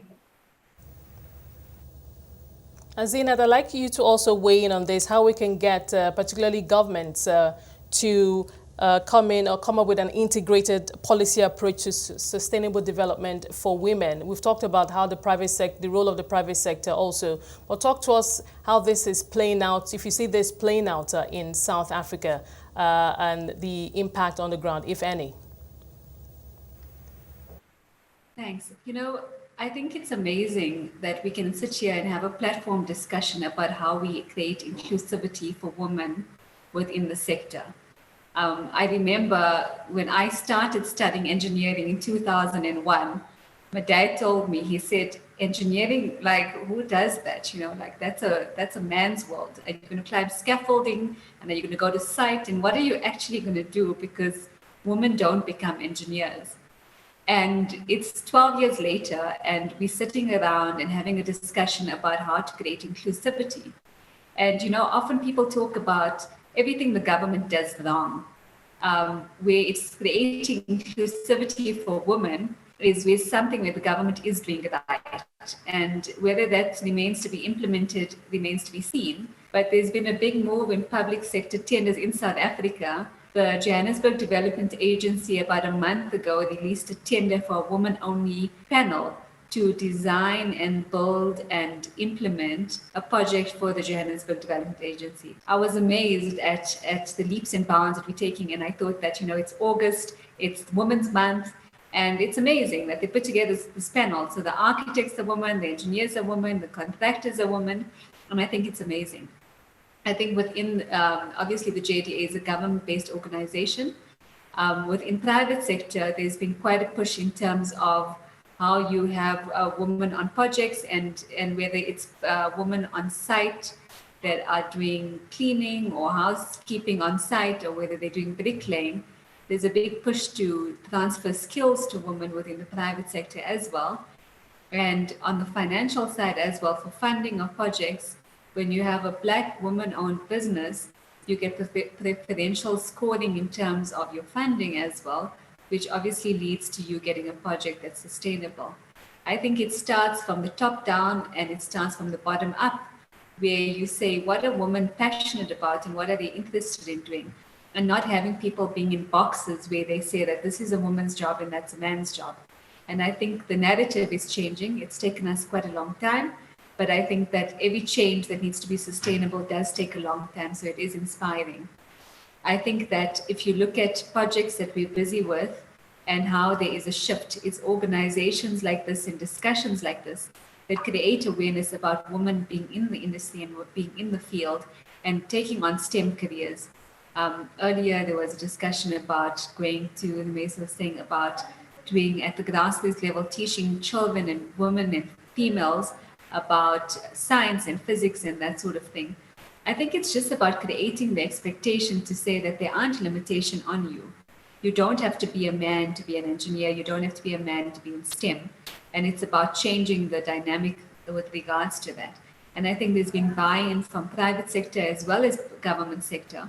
And that's why we have the ability to be able to have discussions like this. Because if there wasn't any buy-in from all of the key participants and all the stakeholders, there wouldn't necessarily be all of these confidences and all of the discussions and all of about how to change the narrative. So I think the part that we see, the stories that we hear, the leaders that we embrace, the leaders that we see are showing us that there is definitely change that's been happening and the stakeholders are committed to change, which means that they give us the platforms and the opportunities. And there's change in the philosophies, there's change in work on site, there's change in the people around the boardroom. So you can see that the change is real. So it's exciting to be a part of the change.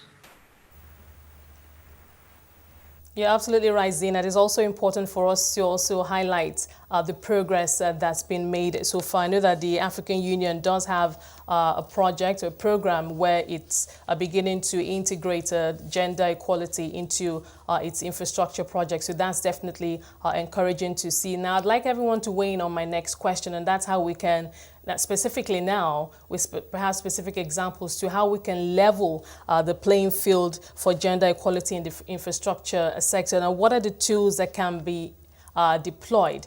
Let's start with Rumaya. Good question, Esther. I think it's always, we have great intentions, and it's always about making it practical and going to work with it.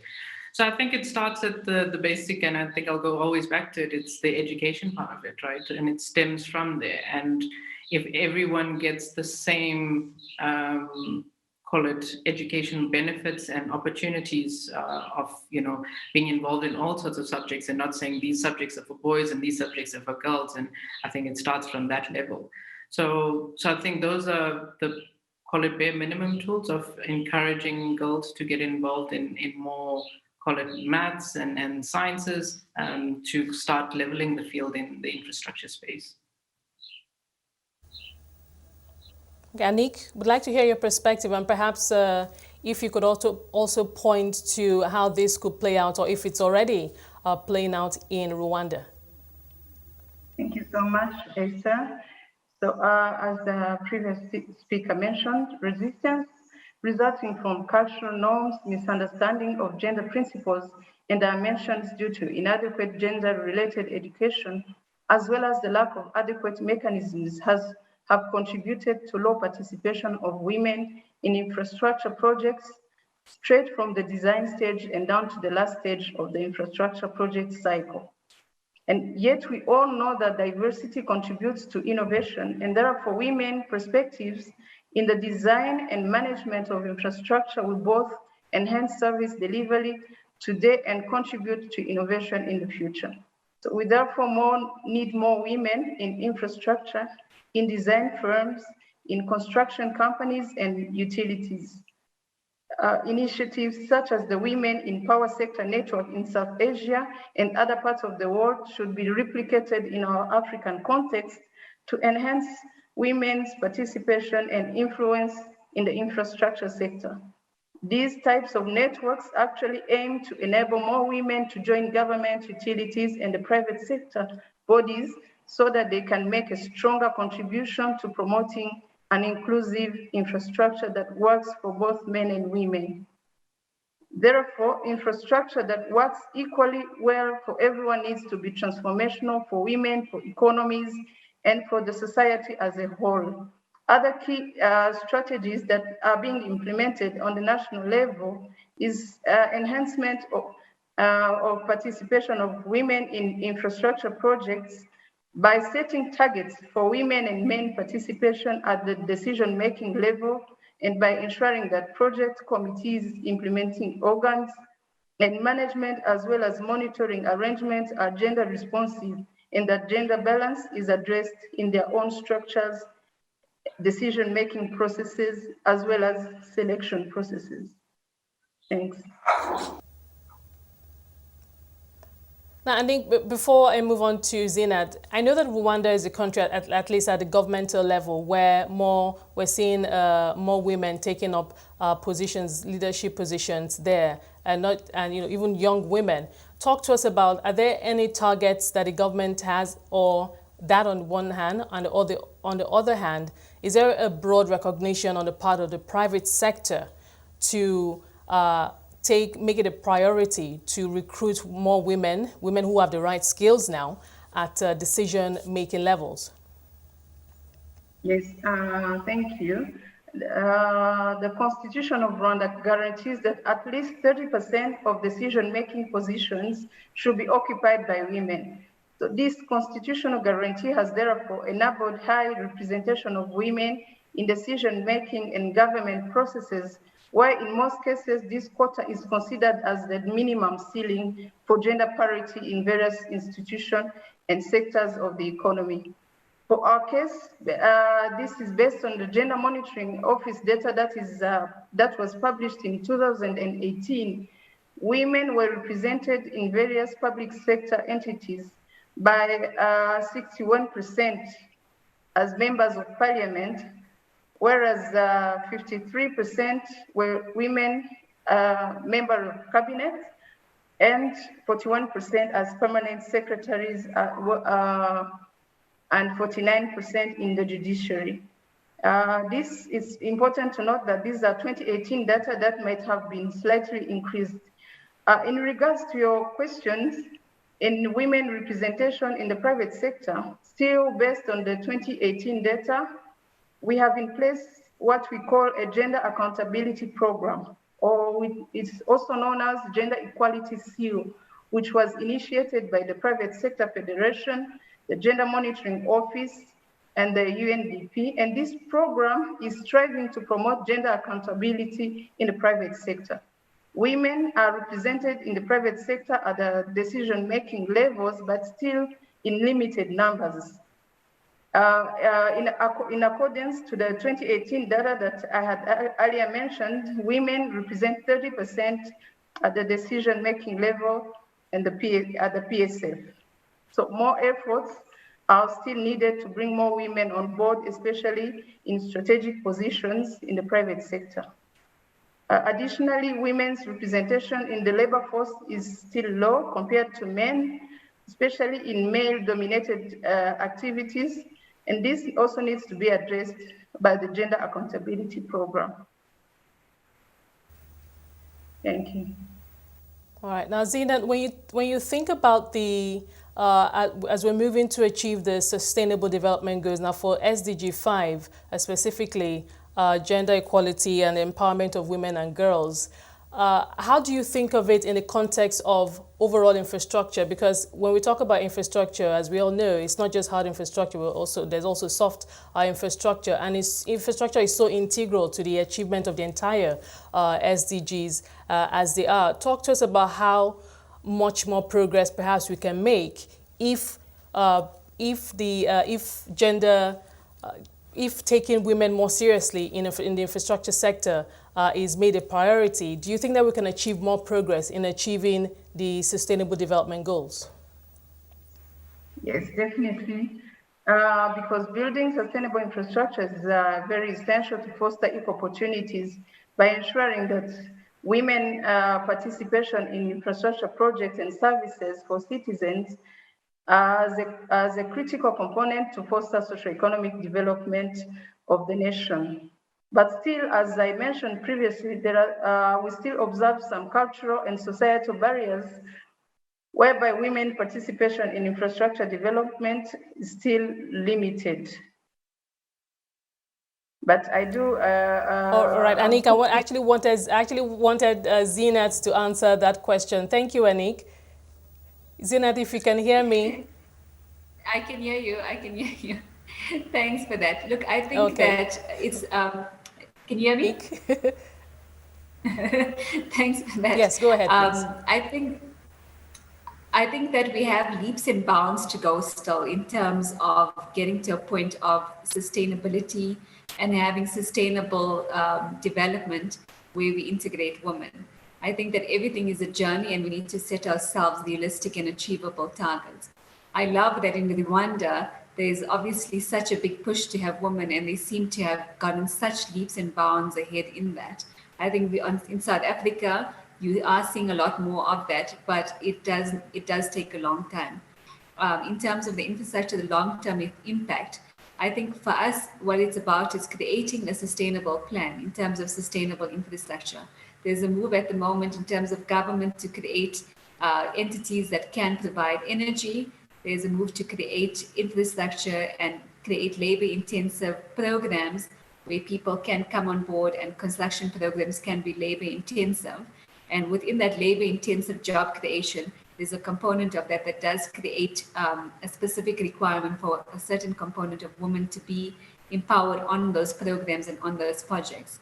I think that with the right skills and the right training and the right leadership, there can be more of a push on gender equality and there can be more of a push for getting more women involved. In terms of your earlier discussion about leveling the playing field, I just wanted to comment a little bit about that.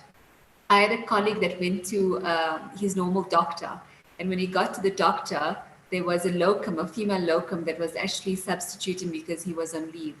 And he came back, we were in a board meeting on one of our projects, and he said, it was amazing the attention to detail that the woman actually paid in terms of how she did the checkups, where she did checks on, how long the appointment itself lasted, and how thorough she was with the investigation. And we had a discussion relating that to engineering. And I think that within, because women have typically been thought of as inferior and that they're not able to do designs as well, or they're not as strong as their male counterparts, we've often had to counteract that by being, by trying a bit harder and putting a lot more effort in. And I thought about your comment with regards to leveling the playing field. When we start leveling the playing field, does it mean that we'll get to a point where women won't try as hard as they did previously? So I thought that was just an interesting take on it. And I think that as far as possible, we should always push for inclusivity. And while we talk about gender equality, I think that we also need to understand our limitations. And maybe it's a bit controversial to say this, but you can be anything that you want to be. But women are also created physically different from men. And it's important to leverage that and use each person with their skill sets to leverage the best of their ability.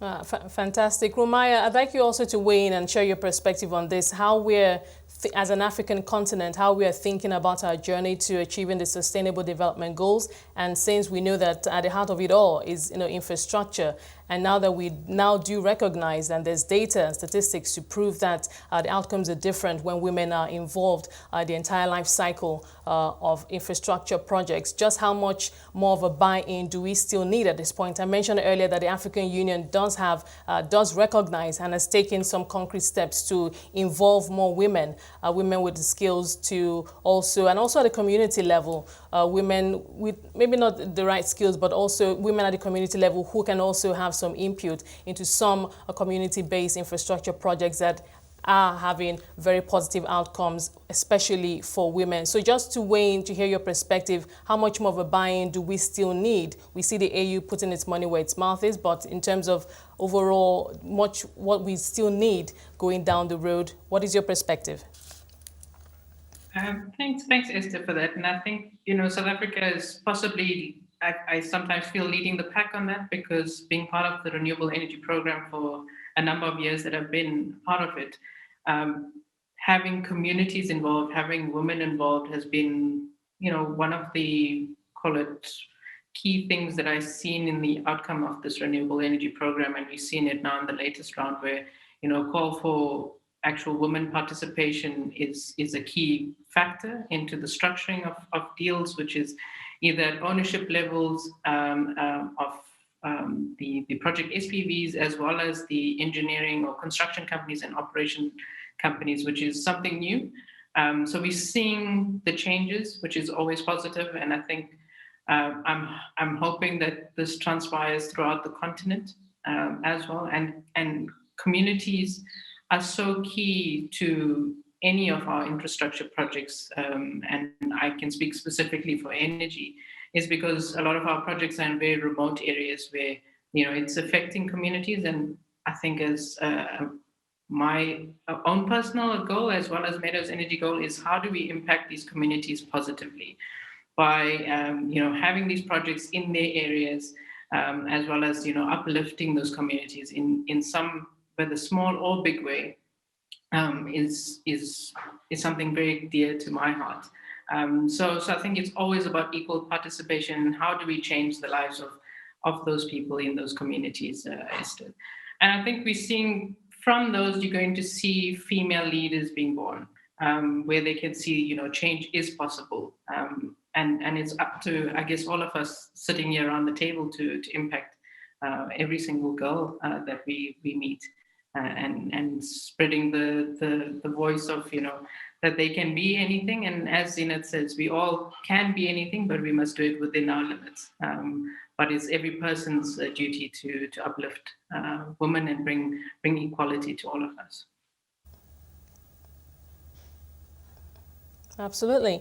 Now, Anik, what advice do you have for young professional women who are looking to make an impact in key infrastructure sectors, especially at the leadership level? When we have conversations like this on talking about inclusivity, inclusion, gender inclusion at the workplace, we talk about, of course, having the right skills. We talk about mentorship. We talk about allyship, etc. But what advice would you have for young professional women who are looking to make an impact, or just looking for a pathway into infrastructure sectors?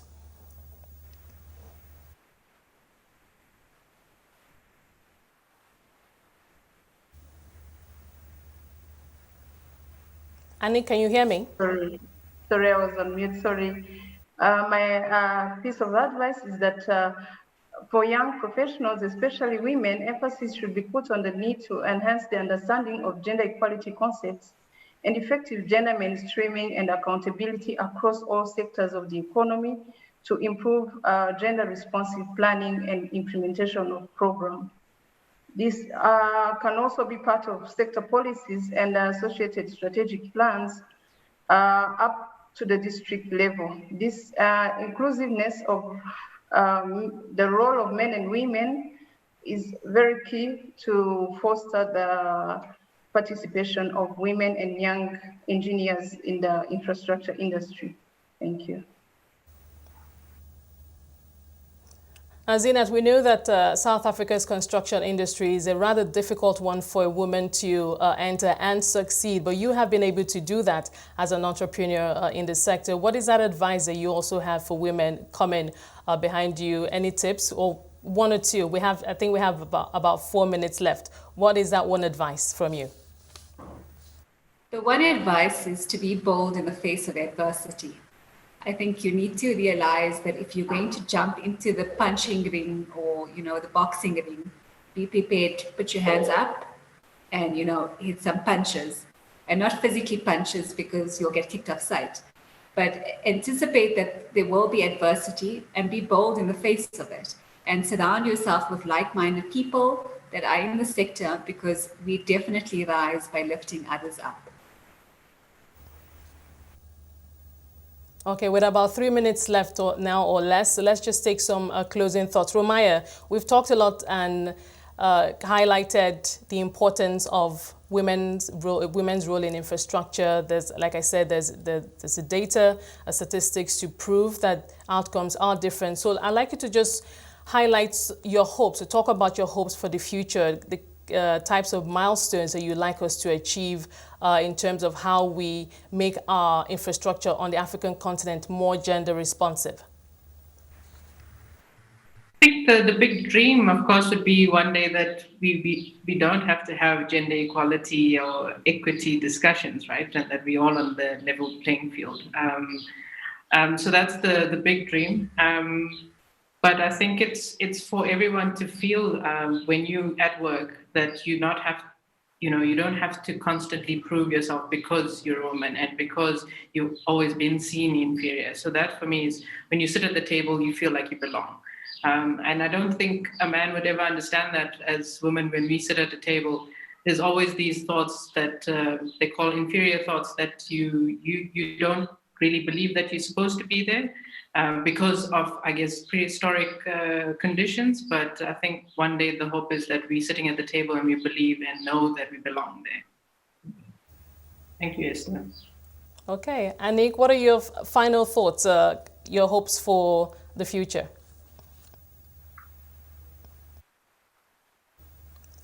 Thank you so much.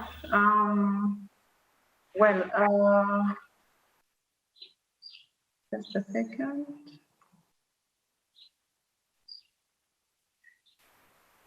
Thoughts, please. We've talked about, we're just wrapping up the conversation. We've highlighted a number of factors, the importance, looking at the importance of the role of women in infrastructure and how the outcomes are different when women are involved in sustainable infrastructure. So just your closing thoughts, what you're hoping to see as major milestones on the African continent going forward.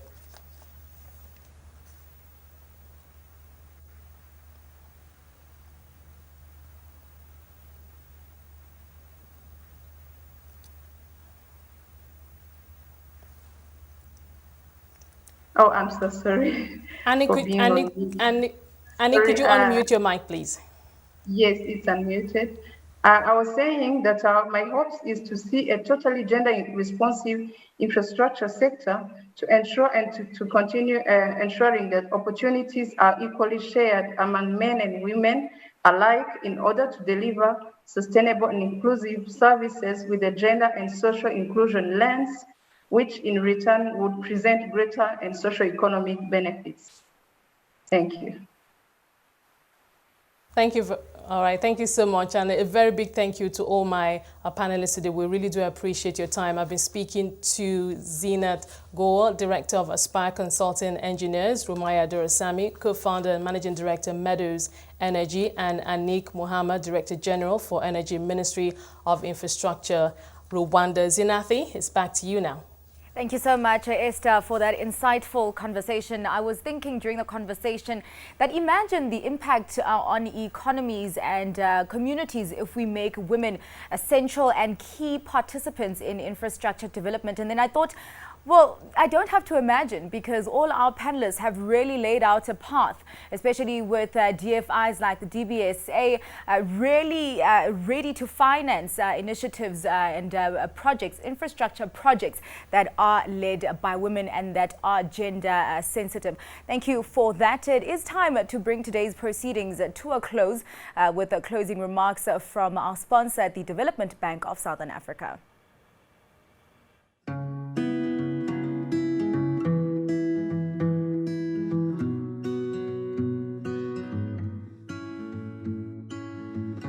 Bathobile Sowazi, Company Secretary at the Development Bank of Southern Africa. Thank you, Program Director, Ms. Zinati Kuma. ABN, Group Managing Director, academic scholars, CNBC moderators, esteemed panelists, viewers and patrons throughout the African continent.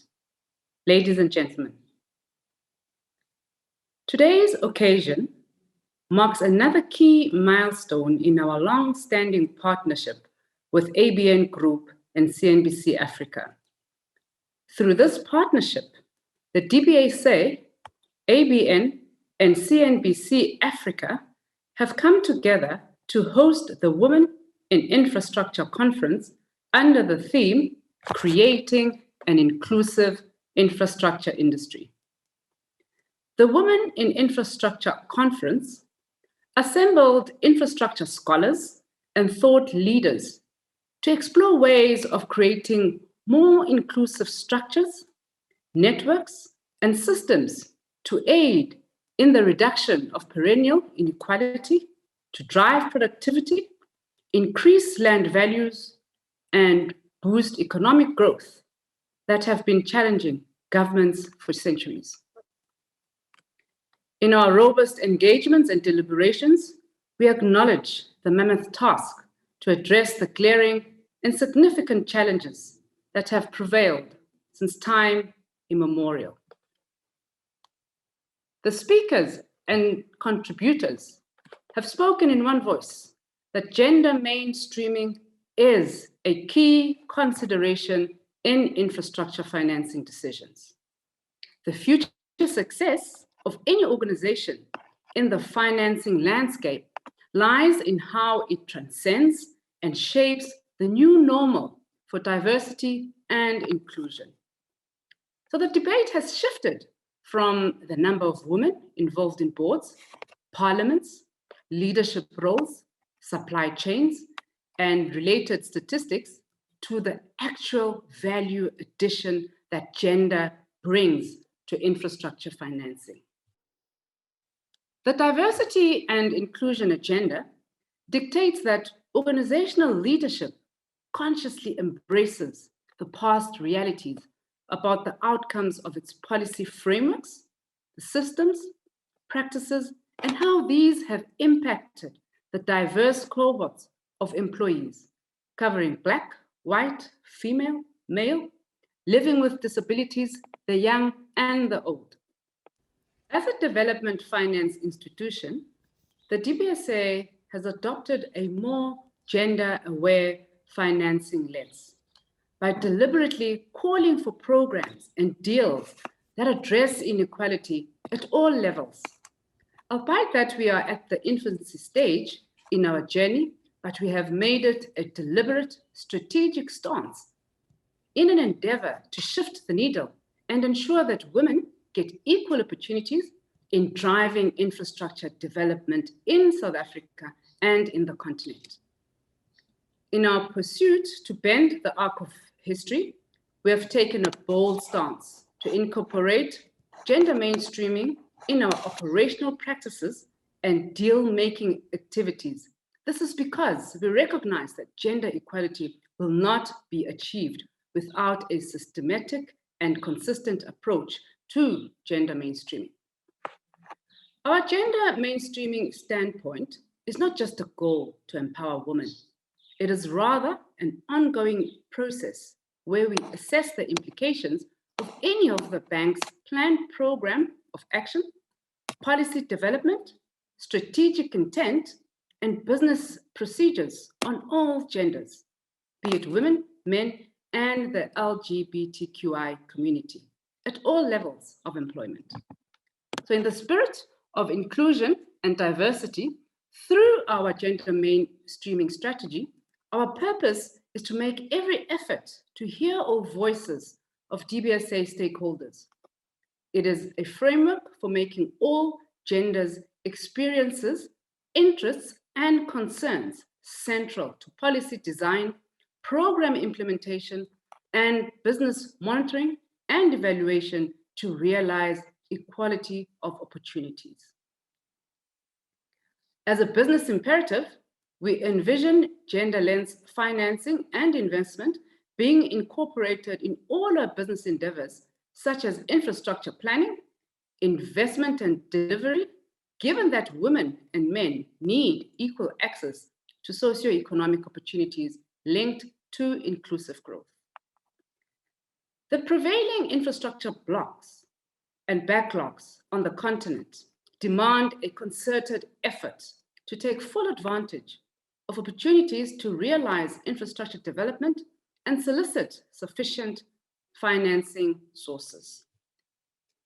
The exclusion of women as beneficiaries, financiers, and users of infrastructure means that a huge part of the social problem is not addressed, leading to lost financial and financing opportunities. The 2011 McKinsey Global Institute report states that $12 trillion could be added to global GDP by including women's contributions to economic growth. The Deloitte report, also of the same year, refers to the gender dividend and women as the next emerging market. We have thus committed to supporting the SDGs, including Goal 5, gender equality, where investing and financing women-owned or focused deals will result in growth in the economy and the social infrastructure sector. In conclusion, I would like to thank you all, including our viewers, for being here today for this important discussion, for continuing to demonstrate your commitment to this issue of women in infrastructure. It has been clearly set out that creating more inclusive structures, systems, and networks helps not only to reduce inequality, but in the main, boosts economic activity. There have been significant movements in the right direction. However, we need to continue to do more in order to transform our communities, our country, and the continent. I thank you.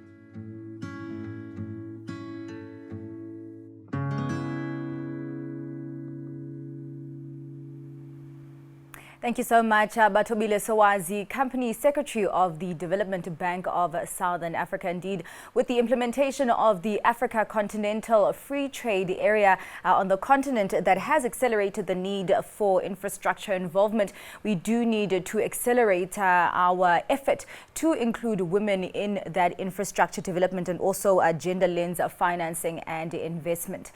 A big thank you to all of our amazing speakers and panelists who joined us from as far afield as Houston, Texas, Paris, France, to right here in the continent of Africa. And thank you to all of you who joined us on the webinar and on CNBC Africa. I'd like to wish the women of South Africa a prosperous and promising last week of Women's Month, and to our wider African audience strength as we all move together toward gender mainstreaming.